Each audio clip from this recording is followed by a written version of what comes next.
Bonjour tout le monde, je suis très content de vous voir tellement nombreux et c'est un grand honneur ce matin que je peux avoir une conversation avec ma première chef depuis ma carrière professionnelle,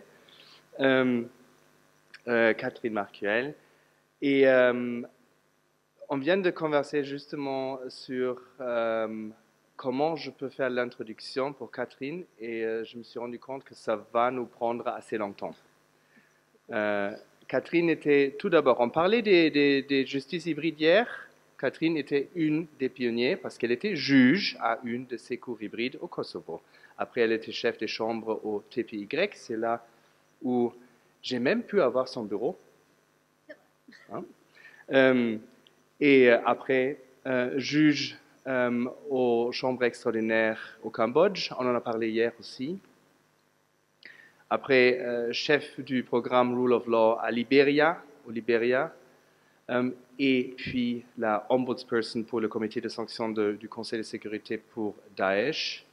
Et aujourd'hui, et là maintenant on revient vers où on veut aller avec notre conversation ce matin. La conversation sur la collecte des preuves pour les procès à venir, les nouveaux mécanismes d'investigation, et justement Catherine Marcuel, aujourd'hui en tant que chef du mécanisme d'enquête internationale impartiale et indépendant sur les crimes les plus graves commis en Syrie. Donc, un grand merci de vous avoir avec nous aujourd'hui. Et je vais juste rentrer dans le débat avec la question la plus évidente. Pourriez-vous nous expliquer quelque chose sur ce que c'est le triple IM? Je ne sais pas comment on le raccourcit en français. Qu'est-ce qu'il fait? Quel est son mandat? Et quel est son objectif? Merci Philippe. Et juste en deux mots, j'aimerais vous remercier la Fondation Waymo et aussi la Fondation Konrad Adenauer pour cette invitation et cette opportunité de discuter avec vous tous, avec toi bien sûr, mais avec vous tous, pour un enjeu qui me semble vraiment important, la justice internationale en Afrique de l'Ouest. Alors, pour répondre à cette question, Philippe, le mécanisme, je crois que pour comprendre ce qu'il est, il faut comprendre comment il a été créé. Le contexte de création du mécanisme pour la Syrie, le M3I comme on dit en français, c'est une situation de documentation particulièrement complète des violations et des crimes commis en Syrie depuis mars 2011 et en même temps un blocage aussi complet du Conseil de sécurité qui a empêché un renvoi de la situation syrienne devant la Cour pénale internationale. Et c'est véritablement la volonté de l'Assemblée générale en décembre 2016 de ne pas baisser les bras et de permettre d'effectuer le travail préparatoire qui permettrait dans le futur de pouvoir soutenir une justice internationale. Mais c'est aussi un contexte dans lequel sur la base du travail que les juridictions nationales d'un certain nombre de pays, notamment en Europe, mais pas exclusivement, avaient effectué en poursuivant, en faisant des enquêtes et en poursuivant des crimes internationaux commis dans divers pays dans le monde, notamment au Rwanda, en ex-Yougoslavie. Ce travail-là commençait à porter ses fruits et véritablement, sur le dossier syrien, a amené une grande activité judiciaire dans ces pays. Donc l'idée du mécanisme, c'était aussi de pouvoir soutenir ces enquêtes qui existent actuellement et de soutenir les efforts de justice à plus long terme, dont on sait que cela vont prendre du temps. On en est aujourd'hui dans une situation où le mécanisme a construit un répertoire central des preuves et des informations pertinentes sur la situation syrienne. Nous avons plus de 2 milliers de fichiers de données, 2 millions de fichiers de données qui consistent en de nombreuses sortes d'éléments de preuve, si vous voulez, en passant par des récits de victimes et de témoins, d'exactions et d'attaques, mais aussi des documents exfiltrés. On pense évidemment au dossier de photographie, le dossier César. On pense aussi aux documents qui ont pu être saisis par des forces d'opposition lorsque des documents du régime syrien qui ont pu être saisis et exfiltrés. On pense également aux images satellites, aux nombreuses documentations de type vidéo, de type photographie prises par les personnes de la rue utilisant leur smartphone. Et ce répertoire central, évidemment, nous le mettons au service des efforts de justice en utilisant des technologies de pointe qui nous permettent de chercher l'information pertinente au sein de ce répertoire, qui nous permettent aussi de rechercher la crédibilité et les questions de fiabilité des éléments de preuve lorsque nous nous appuyons sur ces éléments pour développer du matériel pertinent et du matériel analytique, mais aussi pour répondre aux requêtes des juridictions qui nous saisissent. Et actuellement, nous coopérons avec 13 juridictions et nous coopérons à soutenir plus de 133 enquêtes. Donc c'est intéressant quand même d'avoir le volume, parce que souvent on pense que c'est limité à une dizaine d'enquêtes. Nous apportons notre soutien à 133 enquêtes actuellement, et ça concerne plus de 150, presque 160 requêtes en assistance, puisque certaines enquêtes nécessitent plus d'une requête en assistance auprès de nous. Je pense que pour l'instant, je peux m'arrêter là. Merci. Déjà des bons chiffres, hein? Attention, on a encore des questions, hein? On n'a pas encore fini, hein? Bon, donc on constate que justement le mécanisme a été créé par l'Assemblée générale parce qu'il n'y a pas une voie de justice qui passait ou qui pouvait passer par le Conseil de sécurité, mais quand même c'était nécessaire de collecter ces informations. Je note qu'il y a aussi un autre mécanisme qui est un peu de fonctionnement de la même façon pour le Myanmar. Selon vous, est-ce qu'il y a une espèce de séquençage pour ces divers efforts de justice et de responsabilisation? Ma réponse courte, c'est non. Enfin, en tout cas, je ne pense pas qu'il y a de nécessité de séquençage. S'il y a une perspective de justice qui reposerait sur la complémentarité entre des juridictions nationales ou régionales et la CPI ou un tribunal ad hoc, pourquoi pas? Pourquoi aller créer un mécanisme? Enfin, quand je voudrais parler un peu plus de ce qu'on fait au mécanisme, peut-être vous trouverez qu'il peut y avoir un intérêt aussi quand il y a des perspectives tangibles de justice. Mais je dirais que c'est surtout dans des situations où il n'y avait pas de possibilité de justice suffisamment globale pour une situation particulière qu'on a créé ces mécanismes avec la Syrie et le Myanmar. Mais je pense que c'est un concept qui est assez intéressant, y compris pour des juridictions nationales ou pour des juridictions régionales, parce que, quelque part, l'ONU au service de ces juridictions, plutôt que de faire à la place d'eux, je pense que c'est un concept qui moi, me paraît tout à fait pertinent. Merci. Passons à un autre sujet qui m'intéresse beaucoup, et ça, c'est les commissions d'enquête, qui sont également souvent mandatées pour travailler sur les violations des droits de l'homme, des crimes internationaux. Et justement, on a dans notre pays voisin la commission pour signaler les violations présumées, enfin, voisin, dans le contexte africain, pour la commission pour les violations présumées au Tigré. Quelles, selon vous, sont un peu les différences entre ces mécanismes comme le vôtre et une commission d'enquête, et peuvent-ils travailler ensemble? Je pense qu'ils doivent travailler ensemble.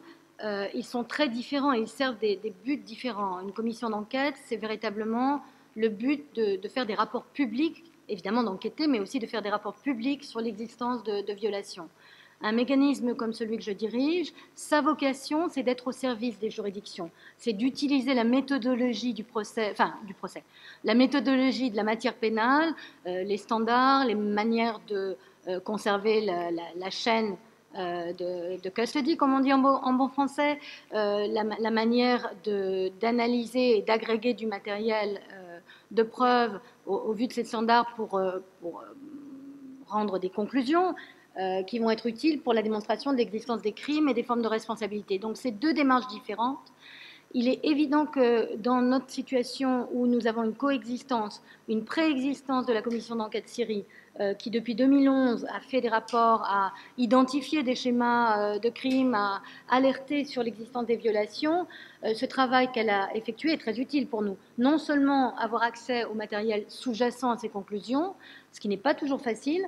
La commission fonctionne avec des règles de consentement ou d'accord pour la transmission des éléments qu'elle a obtenus, mais qui n'est pas nécessairement, qui donne pas nécessairement la priorité au soutien des poursuites. La commission, ce qu'elle veut, c'est avoir assez d'éléments pour conclure et faire un rapport public. Donc, pour que nous puissions utiliser ce matériel-là, il faut effectivement que la commission parfois revienne quand c'est possible vers des sources, voire interprète le consentement qui lui a été donné.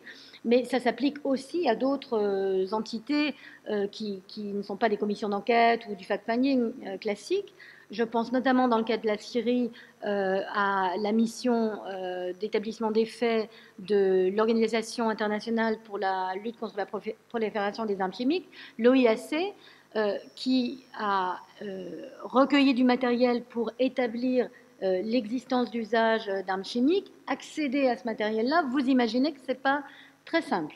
Dans notre cas, ça a nécessité une adoption par l'Assemblée des États parties de l'OIAC qui permettent d'envisager cette transmission, qui nous a permis ensuite d'établir un accord, un memorandum of understanding, mais qui nécessite très souvent de retourner vers les sources, en l'espèce des ONG civiles, des États. Et il est évident que ces commissions-là, elles ne passent pas outre le consentement qu'elles ont reçu. Donc, la coopération, pour répondre vite à la question, elle est indispensable, elle est complexe et elle nécessite beaucoup d'efforts d'établir la confiance, rassurer sur le fait que le mécanisme va traiter l'information avec la nécessaire diligence et les mesures de sécurité et n'ira pas au-delà des autorisations qu'on lui donne quant à l'usage. Peut-être juste un mot supplémentaire. Aujourd'hui, lorsque nous accédons à ce matériel-là, c'est la manière pour les juridictions nationales qui ont des enquêtes sur l'utilisation d'armes chimiques d'accéder eux aussi à ce matériel. Ils se tournent vers le mécanisme pour pouvoir accéder au matériel de l'OIAC. Merci beaucoup. Et là maintenant, je reviens peut-être sur une question un peu plus simple qui va, je crois, à nous tous aussi comprendre un peu plus exactement le grand bénéfice que le mécanisme peut nous donner. Donc, on sait que malheureusement, il n'y a pas de perspective pour un tribunal pour la Syrie pour l'avenir proche. De même, pour la CPI, je crois qu'il n'y aura pas un accord entre les membres du Conseil de sécurité que ça va arriver à la CPI. Donc, en absence d'un tel cours dédié, comment est-ce que les preuves du mécanisme sont-elles utilisées ? Est-ce qu'elles sont partagées avec les juridictions nationales et pour d'autres procédures? Si vous pourriez nous donner aussi quelques exemples de votre pratique. Bien sûr. Alors, ce qu'on entend par des juridictions compétentes dans le contexte du mécanisme, il faut effectivement que le procureur ou la cour ait compétence pour traiter de ces crimes, mais il faut également que nous ayons la certitude que les crimes, que les dossiers dans lesquels nous partageons des éléments de preuve ou du matériel analytique que nous avons développé sont des dossiers dans lesquels la peine de mort ne pourra pas être imposée. Il faut également que nous ayons des assurances que le droit à un procès équitable et les autres aspects importants des droits de l'homme pertinents au niveau du procès vont être respectés. Ça, c'est notre limite, je dirais, quasi juridictionnelle. Bon, ensuite, la manière dont nous envisageons ce mandat, j'ai envie de dire, c'est vraiment la perspective justice immédiate, justice à plus long terme. Et donc, moi, mon souci, c'est que nous puissions faciliter les efforts de justice qui existent actuellement, en recevant ces requêtes en assistance dont je parlais tout à l'heure, en utilisant le répertoire central pour identifier du matériel pertinent. Une demande en assistance, ça peut être très, très divers. Ça peut être, pouvez-vous partager avec nous les éléments d'information et de preuves que vous avez concernant cette personne qui aurait commis des crimes en Syrie dans tel et tel contexte. Ça peut être, pouvez-vous partager avec nous la compréhension que vous avez du fonctionnement par exemple d'un centre de détention du service de renseignement militaire syrien ou du traitement de tel ou tel groupe particulier par des membres de Daesh. Ce sont juste deux exemples. Nous devons nous intéresser aux crimes les plus graves, quelle que soit l'affiliation des auteurs possibles. Et donc, pour faire cela, ça peut être aussi, aidez-nous à géolocaliser une scène de crime, par exemple. Donc, vraiment des choses très diverses. Et donc, pour pouvoir être le plus utile, nous nous sommes dit que, en dehors de rechercher des éléments dans le répertoire central, nous devions essayer d'être un peu stratégiques sur le développement de l'analyse, puisque le mandat, c'est collecter, regrouper, préserver, analyser, et on dit constituer des dossiers.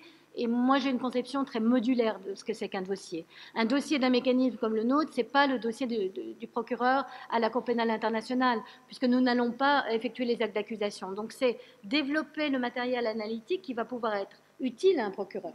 Et donc, quand nous faisons cela, nous avons décidé de donner la priorité. Quelque part, c'est un peu l'idée avec une pierre atteindre plusieurs cibles, essayer de donner la priorité au développement de matériel analytique qui va être utile non seulement dans des enquêtes actuelles, mais aussi pour la fondation de nos propres dossiers et des futurs efforts de justice. Un exemple, ces crimes dont on parle, les crimes contre l'humanité, le crime de guerre, le génocide, sont des crimes pour lesquels il faut une masse très importante d'informations contextuelles. Établir l'existence d'un conflit non international, par exemple, ou international, à un moment T, dans une situation. Et pour faire cela, même après avoir collecté au départ près de 2 millions de fichiers, quand nous avons développé le premier module qui était sur cette question-là, il nous manquait des preuves. Donc on a utilisé le mandat d'investigation que nous avons pour aller entendre des personnes, notamment des journalistes, qui se trouvaient en Syrie au moment pertinent et qui ont pu répondre à des questions qui nous ont été très utiles pour répondre à cette question fondamentale. Un autre exemple de module, c'est par exemple l'existence d'une attaque généralisée ou systématique contre une population civile. Ce sont des éléments, des dossiers internationaux qui sont extrêmement voraces en éléments de preuve et qui demandent de regarder très très large. On pourrait le faire en se contentant de 2-3 preuves comme ça et tirer des conclusions, mais enfin si on peut le faire avec une base très très large, c'est beaucoup mieux. Donc quand on a discuté avec les juridictions nationales avec lesquelles on travaille, on leur a posé des questions, qu'est-ce qui vous serait le plus utile actuellement? Et effectivement, tout de suite, cette idée de pouvoir les aider dans l'établissement des éléments contextuels, elle a émergé comme étant une évidence pour eux. Ils avaient souvent de l'information sur la conduite d'un individu particulier, mais ce qui était compliqué, c'était de le replacer aussi dans un contexte plus large. Et donc, on a donné la priorité à ce type de module. D'autres lignes d'enquête spécifiques que nous avons portent sur la question des crimes commis en détention, donc établir une sorte de cartographie des entités de détention, établir le fonctionnement de ces entités, les relations entre elles, le parcours des détenus d'un centre à un autre, les schémas de crimes récurrents dans ces entités, les individus qui jouent un rôle et qui peuvent, le cas échéant, être considérés comme avoir eu une connaissance suffisante et une implication suffisante dans la commission des crimes. Voilà, ce type de travail-là, quand nous l'avons développé, par exemple sur les services de renseignement qui ont des centres de détention notoires, ce travail-là, nous savions qu'il y aurait un intérêt dans les juridictions, mais il nous était aussi nécessaire pour le travail à plus long terme. Et donc, aujourd'hui, quand je reçois une requête en assistance, très souvent, quand elle porte sur ces domaines-là, au lieu de dire simplement, voilà, on va vous transmettre des éléments de preuve individuels, on peut leur dire, si c'est intéressant, nous pouvons vous transmettre ce bloc d'analyse que nos analystes, nos juristes ont déjà effectué et vous pouvez les utiliser. Et on voit que, je pense que, voilà, c'est pas la panacée. On se substitue pas aux juridictions. Notre ambition, c'est pas de dire, nous, on sait mieux faire que vous. Notre ambition, c'est de dire, où sont vos besoins? Où est-ce que c'est pertinent de poser les efforts? J'ai 60 personnes dans mon équipe. si je retire 10 personnes qui s'occupent des ressources humaines, du budget, etc., vous voyez qu'entre une grosse dimension pour traiter la preuve digitale qui demande beaucoup de moyens, j'ai pas 47 enquêteurs à ma disposition pour combler les vides du répertoire central. Donc il faut vraiment être stratégique dans les choix. Et je pense que ça paye. C'est pas, il faut du temps, plus de temps pour savoir si ça sera un succès ou si il y aura des choses à modifier. Et sans doute il y en aura. On a déjà modifié des approches. Merci beaucoup. Je crois que ça nous donne une bonne idée. Question en parenthèse. Si et quand vous partagez des informations avec une juridiction nationale, est-ce qu'il y a des moyens que vous pourrez vous assurer sur la protection de ces informations? Je pense surtout à des potentiels témoins, par exemple. S'assurer, c'est un grand mot. Je pense que connaître le fonctionnement interne sur ces questions de la juridiction, ça oui. J'ai d'ailleurs engagé des consultants qui nous permettent de connaître avec les entités où on travaille le plus, en fait, bien le fonctionnement, les questions de protection de témoins, le cadre dans lequel ça peut être apporté, parce que quand nous revenons vers une source, on appelle ça une source, c'est pas très joli, mais quand nous revenons vers une source et que nous lui demandons est-ce que nous pouvons dévoiler votre identité, communiquer vos coordonnées à une juridiction nationale, ben, il y a des questions qui sont posées et nous voulons pouvoir être honnêtes avec la source sur ce qui est du domaine du possible. Ça va aussi équiper la personne, si elle accepte d'être mise en contact, à poser les bonnes questions et à voir si le cadre est satisfaisant ou pas. Il est évident qu'on ne va pas communiquer ce type d'informations sans avoir l'accord, même quand l'accord a été donné au moment où ce matériel aurait pu être collecté, par exemple, par une commission d'enquête. Vous savez, si je suis dans un secteur où l'opposition au gouvernement syrien a le contrôle en 2013 et que je pense que demain, sans doute, ça va être la révolution qui va amener la démocratie dans mon pays, j'ai peut-être plus d'enthousiasme à communiquer mes coordonnées pour un effort de justice qu'en 2021. Ma situation a pu changer. J'ai pu sortir du pays éventuellement, mais ma famille peut être là et en grande vulnérabilité parce que les forces sur le terrain ont changé. Donc il faut véritablement s'assurer de ça. C'est la crédibilité du mécanisme qui est en jeu et la sécurité des témoins qui est indispensable. Quand je dis témoins, c'est au sens large. Ça peut être, ne pas être des témoins, ça peut être des personnes qui vont avoir collecté des éléments de preuve et juste les transmettre, qui ne seront pas entendues en tant que telles par les enquêteurs, mais il faudra aussi qu'elles acceptent de révéler la provenance, comment elles ont obtenu le matériel. Parfait, merci. Et juste pour que tout le monde sache, ça c'était ma question privée. Vous avez vu comme elle a immédiatement réagi, donc elle sait de quoi elle parle. Hein? J'espère. Question, vous avez déjà répondu un tout petit peu si le mécanisme en soi pourrait être un modèle pour des scénarios futurs, mais maintenant peut-être sur le focus local. Est-ce que ça pourrait être quelque chose pour l'Afrique de l'Ouest comme modèle? Moi, je ne vois pas le mécanisme comme un modèle. Je pense que c'est un outil dans une panoplie de possibles. On a entendu hier des conversations extrêmement intéressantes avec les procureurs des tribunaux internationaux, avec le procureur général dans les chambres extraordinaires africaines. On voit bien, et on va entendre tout à l'heure des procureurs de juridiction nationale qui parlent de leur travail, on voit bien que la solution dans des situations complexes comme la Syrie, et je transpose maintenant la situation dans des pays d'Afrique de l'Ouest, c'est rarement une solution pour tout. Il faut avoir une panoplie et voir. La crainte que j'aurais de penser les mécanismes comme la solution, ben, c'est évidemment qu'ils ne peuvent pas rendre la justice. Ils ont des limites intrinsèques. En revanche, dans notre cas, on nous a créé parce qu'il y avait une volonté de ne pas perdre la preuve, de la préserver et de commencer le travail préparatoire en utilisant la méthodologie du droit pénal. On peut tout à fait imaginer des juridictions nationales en Afrique, par exemple, qui décident qu'elles veulent prendre leur part dans l'effort de responsabilité, que ce soit par rapport à des crimes dans leur pays ou que ce soit par rapport à des crimes dans la région et utiliser une compétence universelle ou une compétence extraterritoriale élargie, et qui disent on veut bien le faire, mais on ne veut pas le faire tout seul. J'entendais hier la question, et c'est qui va payer et c'est quoi le budget? Un mécanisme, donc une aide de l'ONU ciblée pour aider des juridictions à augmenter les moyens qu'elles ont et à vraiment s'adapter à leurs besoins, je nous définis en général comme un facilitateur de justice. Donc, c'est pas rendre la justice, mais aider ça. Je pense que ça peut être un modèle, même si encore j'aime pas trop le terme de modèle, intéressant, en tout cas à savoir que ça existe et que c'est peut-être utile. C'est vraiment très différent d'une commission d'enquête. La commission d'enquête, souvent, est indispensable pour alerter, pour faire bouger les choses, pour amener du soutien politique, pour créer des opportunités de justice. Mais un mécanisme, c'est vraiment une aide aux juridictions.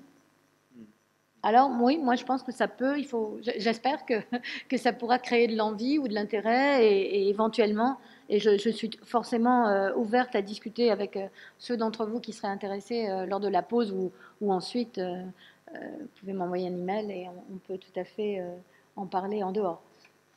Mais là, justement, encore une petite question, parce que vous dites facilitateur de justice qui pourrait être d'un intérêt immédiat pour les pays de l'Afrique de l'Est, ou enfin, aussi plus globalement. Qu'est-ce qu'ils pourraient faire, les États de l'Afrique de l'Est, pour justement rendre leur soutien maintenant au mécanisme, justement? Autre question, c'est un peu mon shopping list de Noël. Oui, je pense qu'il faut vraiment, on peut se dire, on est en Afrique de l'Ouest, la Syrie c'est très loin. Qu'est-ce que ça veut dire pour nous? Peut-être pas grand-chose.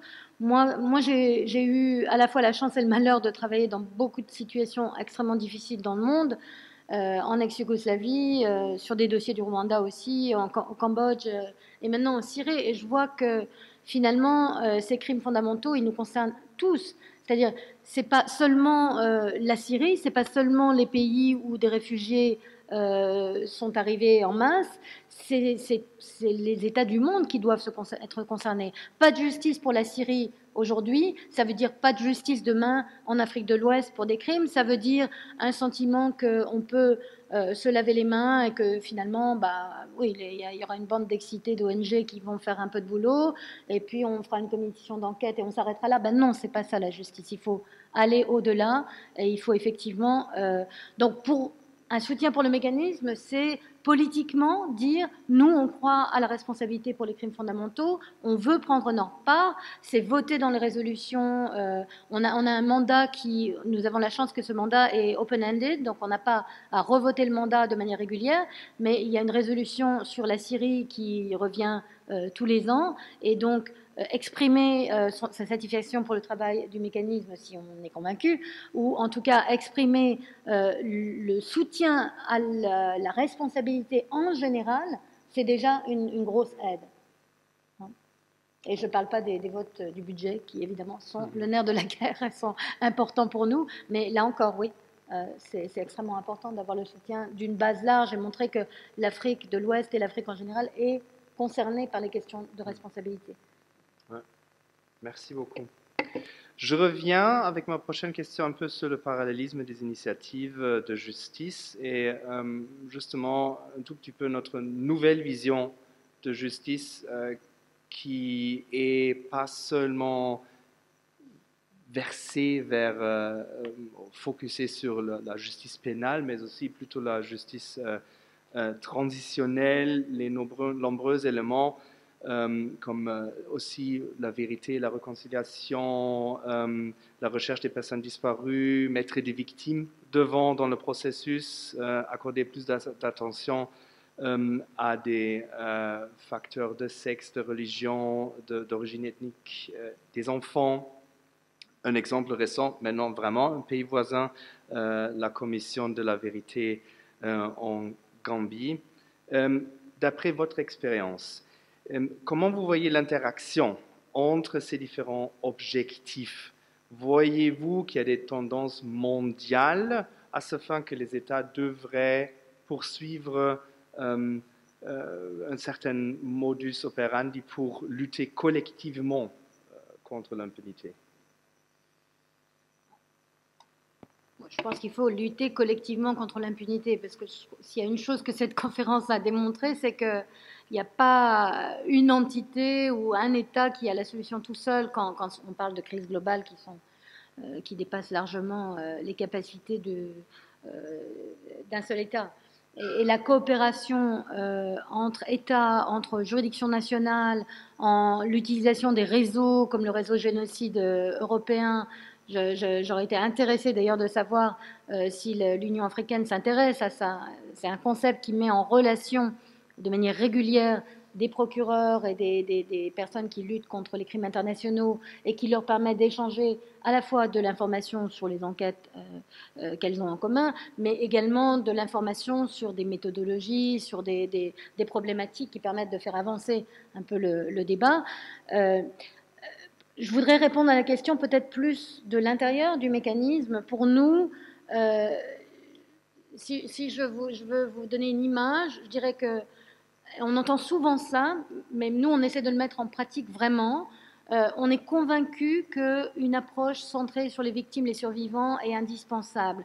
Alors, ça peut être un buzzword, ou alors on peut essayer vraiment de faire un véritable engagement avec les groupes qui représentent les communautés de victimes, leur expliquer, on n'est pas un tribunal, mais on peut quand même les impliquer dans la compréhension de ce qu'on fait, on peut les écouter. On parlait tout à l'heure des crimes, je vous donne un exemple des crimes commis en détention, mais on travaille aussi beaucoup sur les attaques illégales, les attaques à l'arme chimique, mais aussi les attaques conventionnelles, et notamment les attaques contre les hôpitaux.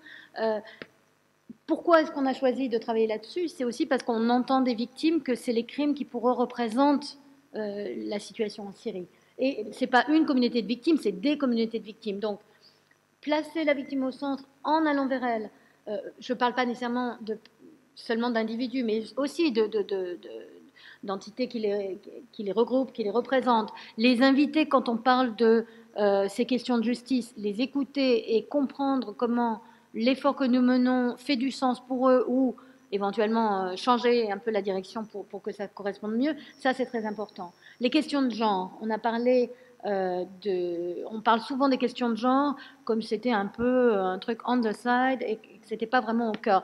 Nous, au mécanisme, on a vraiment appris des autres processus de responsabilité que si on veut vraiment avoir une approche qui fait du sens et qui est efficace en la matière, on ne peut pas se contenter d'avoir un ou deux experts dans notre équipe qui vont se préoccuper de ces questions-là. Il nous faut absolument intégrer vraiment dans toutes les étapes de notre travail, que ce soit au niveau de la collection, de l'audition de témoins, de l'analyse, de la préparation de dossiers, préparer une approche qui se préoccupe de comprendre c'est quoi le rôle des questions de genre dans la production de la violence, c'est quoi comment dirais-je, les préjudices spécifiques que subissent les personnes en fonction de leur genre. Et par là, je ne veux pas dire seulement, mais je veux dire aussi les violences sexuelles, mais il y a bien d'autres aspects. Les enfants, souvent les grands invisibles, ils sont touchés en majorité dans ces conflits et dans ces situations de crimes contre l'humanité. On a l'impression qu'on a des articles de journaux qui en parlent, et quand on regarde dans les dossiers, on a l'impression qu'on a complètement zappé la présence des enfants. Alors nous, on sait que si on veut éviter cet écueil-là, ben, il faut effectivement, là encore, avoir une approche transversale. Il faut la chercher, la preuve. Il faut faire remonter à la surface les souffrances et les impacts. Pour les enfants, c'est des impacts à long terme.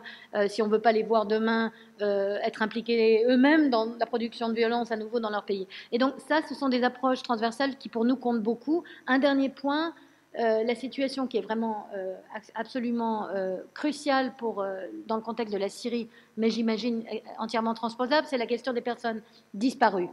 Bon, là, on a appris avec les tribunaux ad hoc, par exemple, je connais moins ce qui se fait à la CPI, on a appris que quand on collecte de l'information à des visées pénales, on collecte une masse assez extraordinaire d'informations qui peut être utile à l'identification du sort des personnes disparues.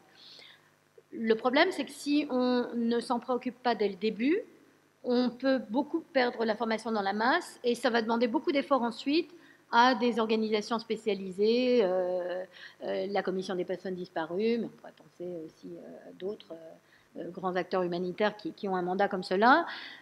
Donc, ce qu'on essaie de faire avec nos modestes moyens, une fois encore, 60 personnes, ce n'est pas la panacée, c'est quand je sors des fichiers, de mes 2 millions de fichiers, pour répondre à une requête en assistance ou pour développer un module, comme je parlais tout à l'heure, rien ne m'empêche, et donc c'est ce que moi j'encourage dans mes équipes, de taguer le matériel. Comment on sait les questions pertinentes pour identifier les personnes disparues?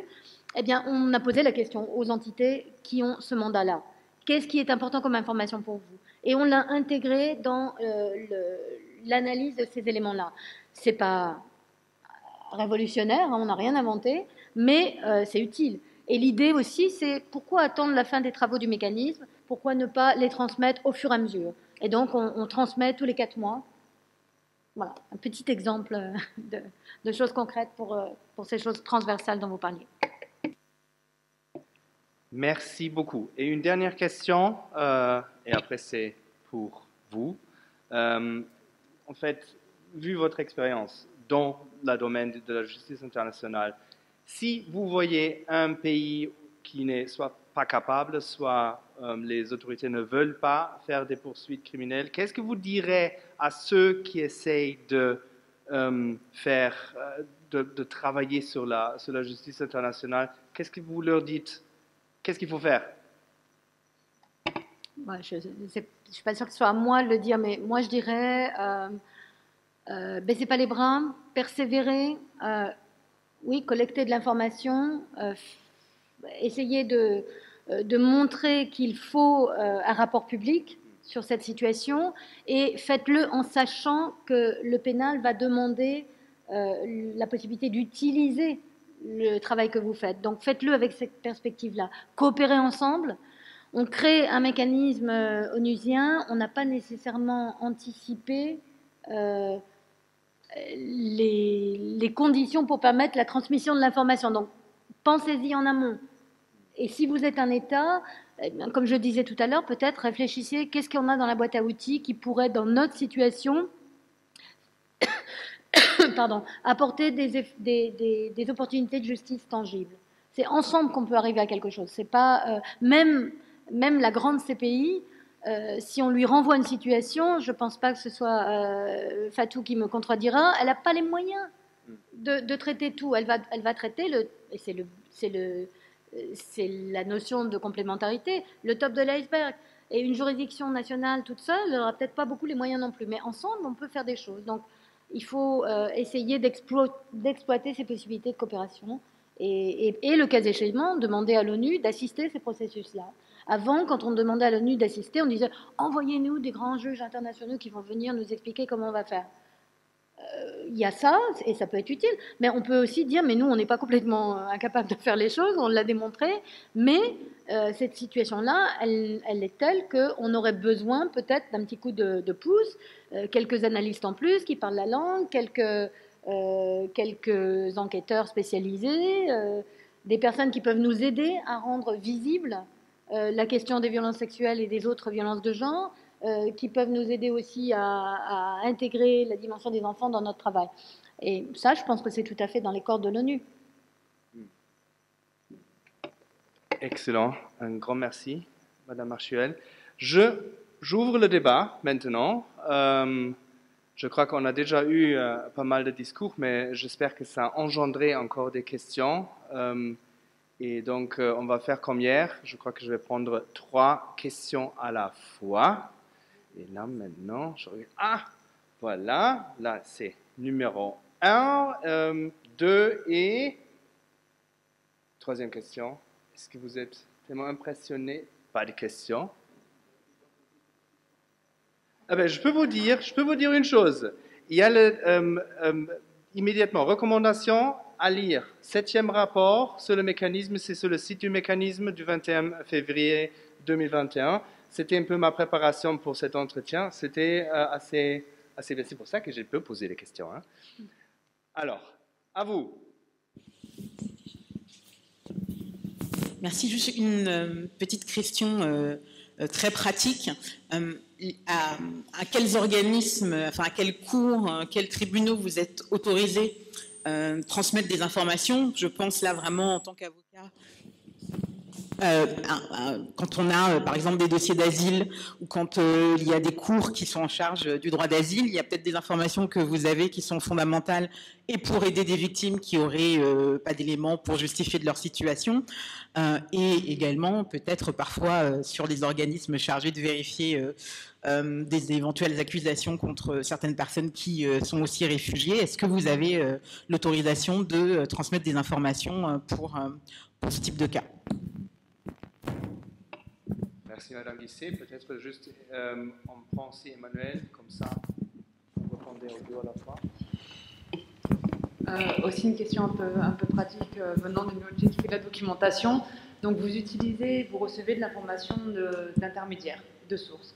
Et donc bien sûr, il y a une grande question en justice aussi internationale et l'évaluation des intermédiaires, l'évaluation de la crédibilité, de la fiabilité d'informations collectées par d'autres organismes. Et je voulais juste savoir quel est le mécanisme que vous mettez en place pour faire cette évaluation-là. Est-ce que vous avez des critères? Et est-ce que cette évaluation est aussi transmise aux autorités? Et bien sûr, s'il y a des critères, c'est toujours intéressant pour la société civile aussi d'être informée de ce genre d'évaluation et de processus. Voilà, merci. Et encore une troisième question de monsieur sans costume. Si vous pourriez vous présenter, s'il vous plaît, aussi. Serge.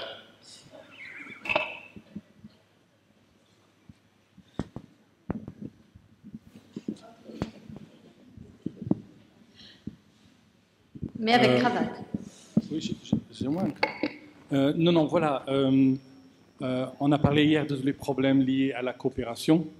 Et nous savons parfaitement que le pays le plus concerné par l'enquête pose problème. Je me rappelle de mes 2 années passées au Liban, après l'assassinat de l'ancien Premier ministre Rafik Hariri, où avoir la coopération avec la Syrie était excessivement importante déjà à l'époque.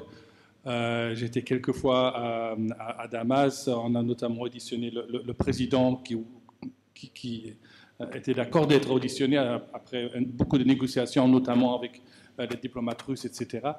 Donc ma question est vraiment, voilà, est-ce qu'il y a aucune coopération avec la Syrie? Est-ce que vous avez une coopération avec des intermédiaires qui vous parlent au nom de la Syrie? Comment ça se passe dans la pratique? Comme je suppose que vous ne savez pas aller sur place. Merci. Merci pour ces questions. Je commence avec la question d'Anta. Alors, moi j'ai interprété le mandat du mécanisme comme permettant, n'étant pas limité à l'assistance à des juridictions pénales.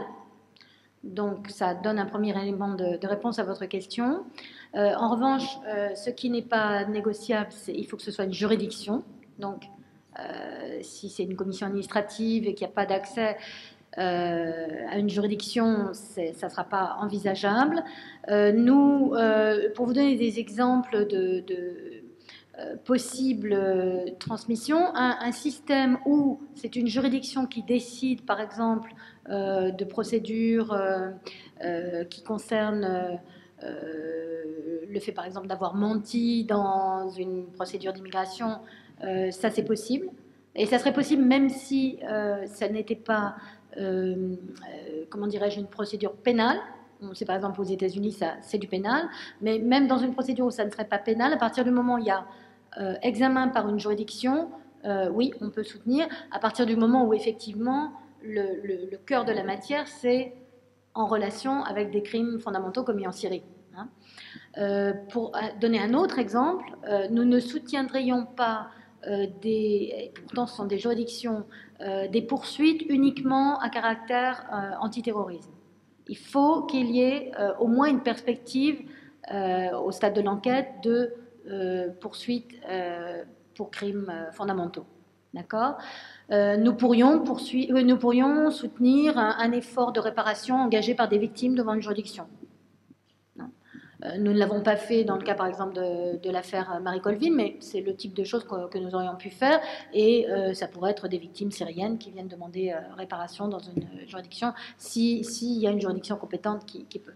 Un autre exemple, comme vous le savez peut-être, les Pays-Bas ont engagé une action qui pourrait aboutir devant la Cour internationale de justice, invoquant la violation par le gouvernement syrien de ses obligations dans le cadre de la violation de la Convention contre la torture. Les Pays-Bas ont été rejoints par le Canada dans cette démarche. Il y a toute une phase de négociation, comme vous savez. Si elles n'aboutissent pas, ce qui en l'espèce paraît quand même assez probable, nous pourrions soutenir, à la demande de la Cour, un processus devant cette Cour. Et d'ailleurs, le mécanisme pour le Myanmar dont nous parlions récemment, la Gambie a effectué la même démarche s'agissant du sort des Rohingyas, et le mécanisme du Myanmar peut en fait soutenir ça. Dans le cas du mécanisme pour le Myanmar, c'était évoqué expressément dans la résolution ou dans les termes de référence, je ne sais plus exactement. Dans le nôtre, ça ne l'était pas, mais c'est ainsi que j'ai interprété le mandat, et je l'ai écrit dans l'un de mes rapports à l'Assemblée générale pour que ce ne soit pas une approche méconnue du législateur pour nous. Alors, l'évaluation des intermédiaires, c'est effectivement indispensable. Bon, nous ne collectons pas que d'intermédiaires, comme je l'ai expliqué, mais nous avons un mandat spécifique de commencer par ça. Donc, nous avons commencé par ça. Peut-être une chose intéressante à dire, c'est ceci. Nous n'avons pas la capacité de faire un examen de la fiabilité, de la crédibilité de chaque pièce dans le répertoire central. 2 millions de preuves, ce ne serait pas possible. 2 millions d'éléments, ça ne serait pas possible. Donc, ce que nous faisons, c'est que quand nous transmettons à une juridiction, soit on a collecté d'une entité qui respecte d'une manière ou d'une autre une certaine forme de chain of custody, je ne sais plus comment dire en français, et si c'est le cas, nous nous efforçons de préserver cette chaîne et de la transmettre à la juridiction compétente. Si l'entité, et c'est la grande majorité, n'a pas cette approche-là, nous prenons des déclarations de provenance. Donc, nous posons des questions pour comprendre quelle a été la démarche, etc. Si nous avons des informations nous permettant de douter de la fiabilité du processus, évidemment, nous les partageons avec la juridiction. Mais on a souvent des juridictions qui sont intéressées quand même d'avoir les éléments, donc on les transmet. Et nous ne faisons pas, nous, un assessment, une évaluation de chaque pièce avant de la transmettre. D'abord parce que le faire à l'aveugle, sans connaître le contenu du dossier du magistrat, c'est un petit peu difficile. En revanche, quand j'évoque le développement de matériel analytique, quand on prépare un mémoire sur l'existence d'un AIAC, ou quand on prépare un mémoire sur l'existence d'une attaque généralisée, ou du matériel analytique sur les attaques illégales ou la détention, par exemple, les crimes relatifs à la détention, là, nous faisons l'évaluation nous-mêmes. Donc, nous ne nous reposons sur du matériel que si nous avons considéré au vu des éléments en notre possession. Les critères, je ne vais pas vous ça prendrait beaucoup de temps, puis je ne suis pas sûre que mes équipes seraient ravies que je dévoile complètement les critères. Nous avons des échanges avec des ONG qui font du travail de documentation, voire du montage de dossiers, et c'est plutôt dans ces cadres-là que nous échangeons ce type d'informations. La question de Serge, la réponse courte, c'est non, il n'y a aucune coopération. Est-ce que nous avons tenté des démarches? Évidemment, oui, y compris par des intermédiaires, notamment d'États qui pourraient avoir eu une influence décisive.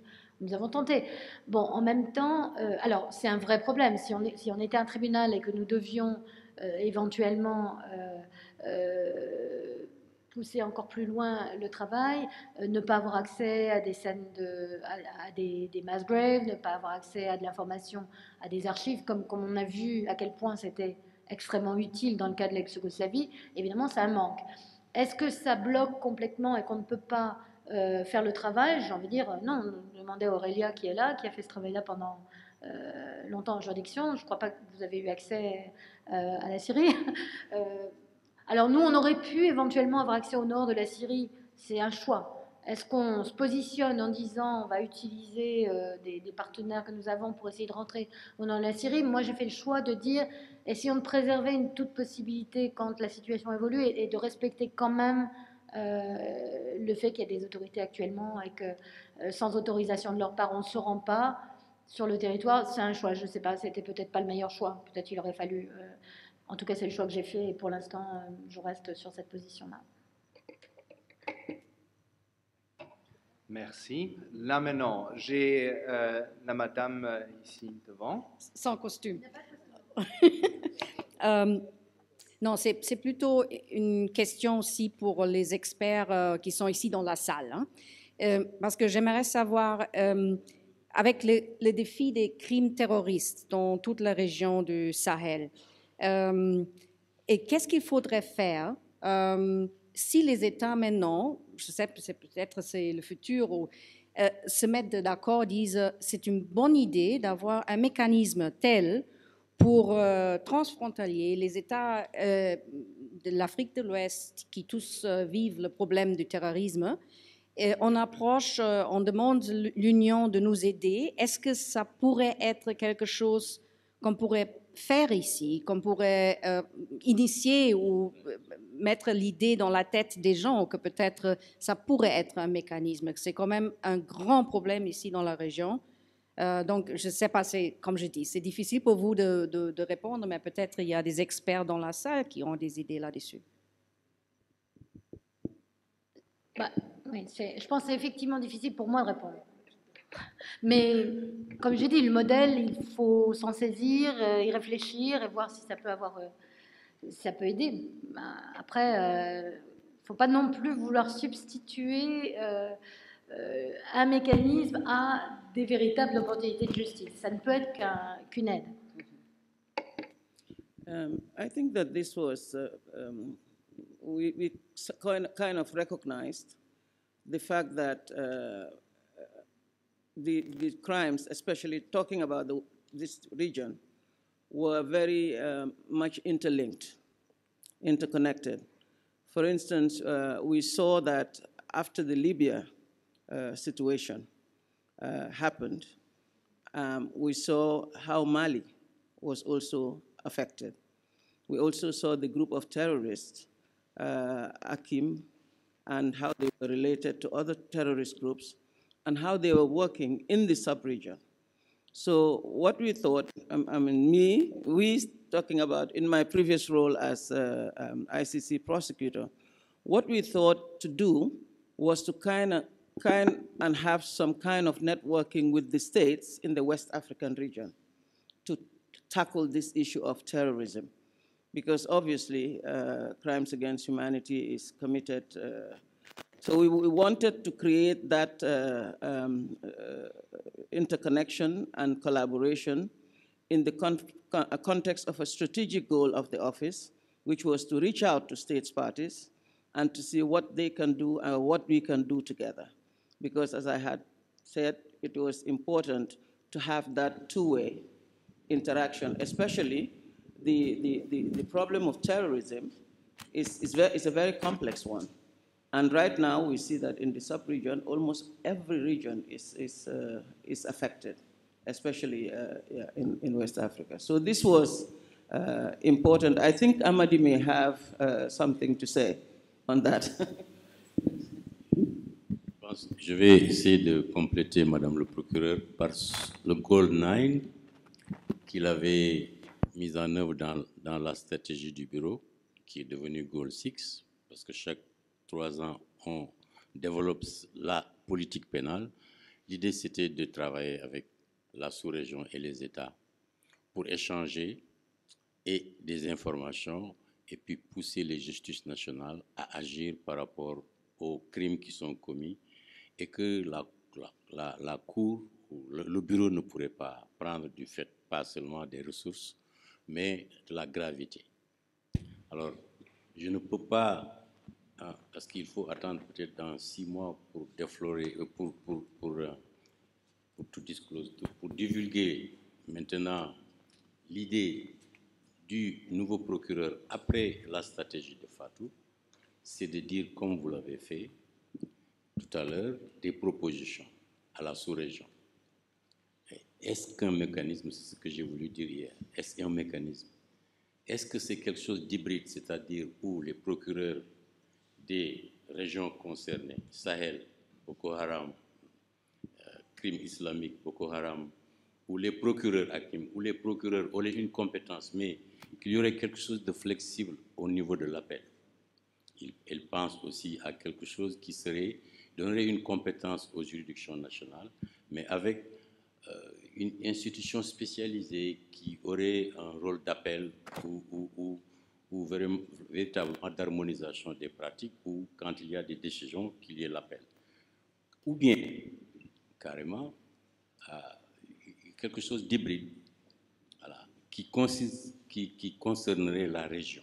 Madame, au lieu de dire le Mali a déféré les crimes du Mali à la CPI, on parle de l'Afrique de l'Ouest, dans toute la bande sahélo-sahélienne, jusqu'aux crimes commis par Boko Haram, jusqu'à la Libye, pour qu'il y ait un mécanisme régional. Alors, je pensais pouvoir vous donner une date, mais jusqu'à présent, la diplomatie continue entre le bureau du procureur et l'actuel président de la commission qui, dans quelques jours, vont se rencontrer pour essayer de voir comment, dans sa vision de complémentarité, comme j'ai dit hier, pragmatique, véritablement, les États peuvent jouer un rôle. On n'exclut absolument aucune stratégie. On veut simplement développer des synergies avec la sous-région, ECOWAS ou l'Union africaine pour identifier la meilleure forme, ou la meilleure institution, le meilleur mécanisme capable d'appuyer le travail de la CPI, qui a moins de ressources, qui intervient très rarement, comme je l'ai dit, très tardivement, comme je l'ai dit, et que le paradigme de la justice, de la perception change, qu'on pense seulement que la CPI peut donner justice. Malheureusement, c'est une erreur de le penser. Je donne un exemple. Il y a un impact de la CPI, quoi qu'on puisse dire, qui n'est pas quantifiable de manière scientifique, et je peux le sentir moi-même depuis que j'ai rejoint là-bas, en rencontrant des ministres, des autorités. Ils tiennent en compte l'existence de la CPI dans leur stratégie. Et, madame, pour vous confirmer, du fait, on reçoit même des demandes de divorce. Parce que des hommes puissants ou des personnes qui sont totalement désemparées. On reçoit des demandes concernant des lobbies, c'est-à-dire des enquêtes relatives à des lobbies africains ou sud-américains. Pour vous dire que donc, au-delà des crimes, la CPI a quelque part dans l'imagerie populaire le rôle de pouvoir tout régler. Il faut à nous de changer pour ramener cette perception sur le plan national. Et c'est ce que Karim Khan va discuter dans quelques semaines, si je suis en train de suivre, avec l'Union africaine pour voir, au-delà d'un État simple, qu'est-ce que la région ou la sous-région peut faire? Est-ce un mécanisme? Est-ce qu'une juridiction spéciale? Est-ce une cour hybride? Est-ce qu'il faut maintenir les parquets en créant quelque chose de beaucoup plus harmonisé? C'est toute la question est ouverte.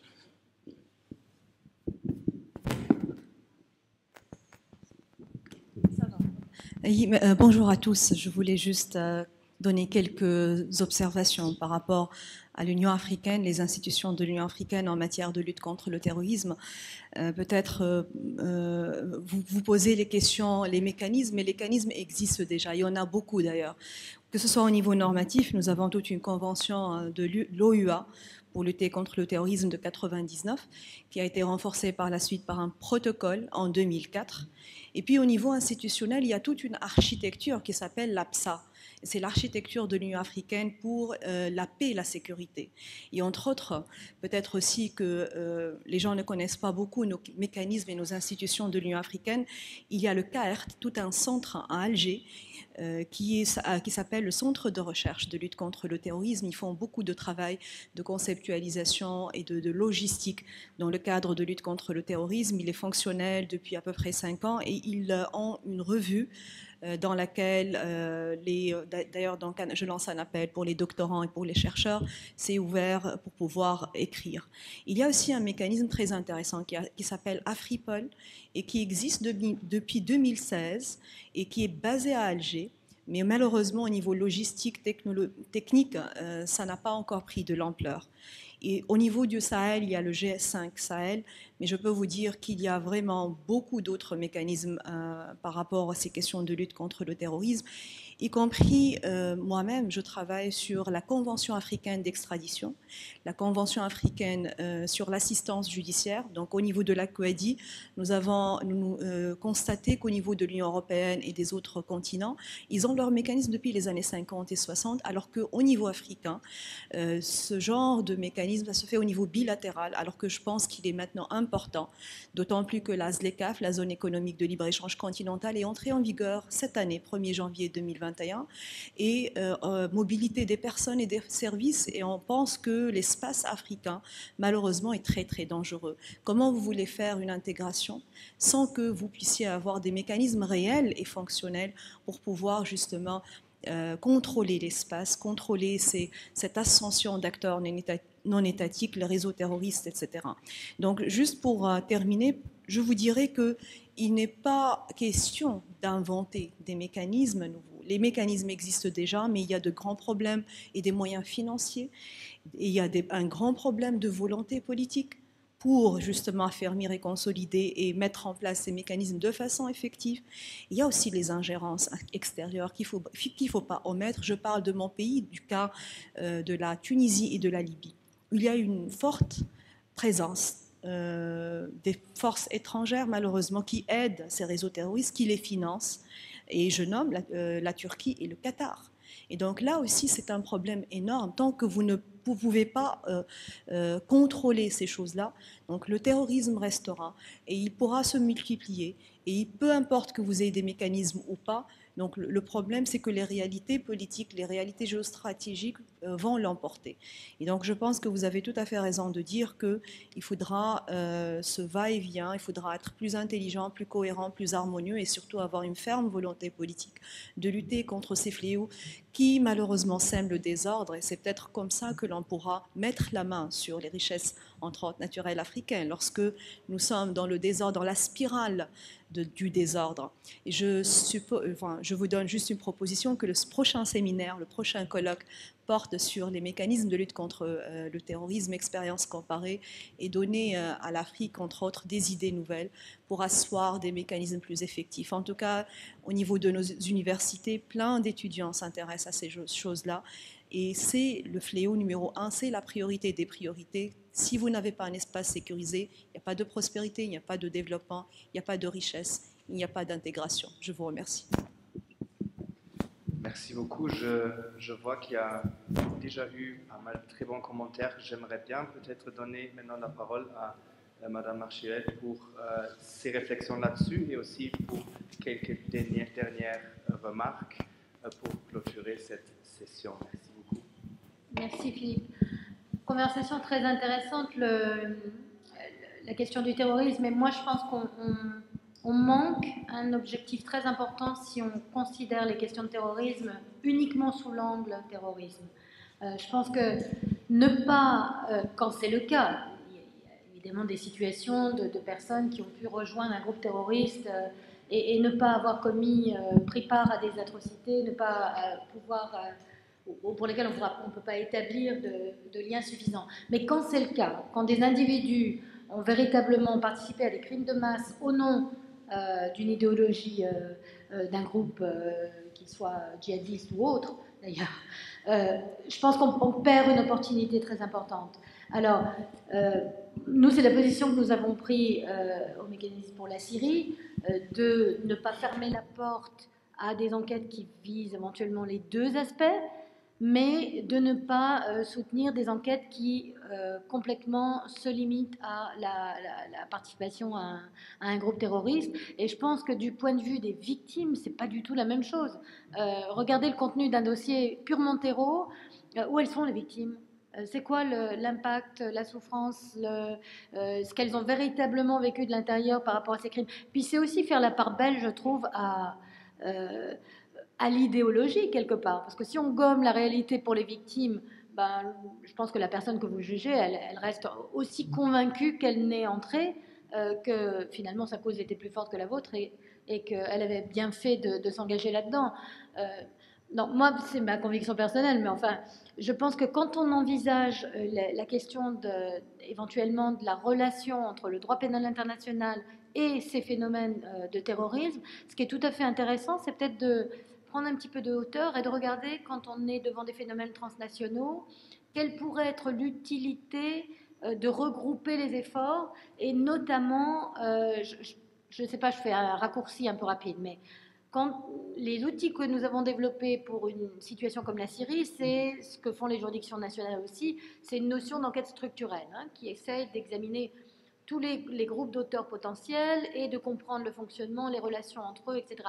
Ça, à l'échelle de la question du terrorisme transnational, ça peut être tout à fait un angle d'approche intéressant. Alors, je ne prêche pas pour un mécanisme indépendant et impartial pour aider, mais je pense que dans les réflexions par rapport à ça, il me semble que le droit pénal international a beaucoup à offrir comme angle d'approche et comme solution possible au niveau de la réponse pénale à ce type de phénomène. Merci. Merci beaucoup, Madame Marchuel. Merci beaucoup à tout le monde. Je crois que c'était une très bonne conversation. Je suis vraiment très content et je crois qu'un grand applaudissement pour Madame Marchuel.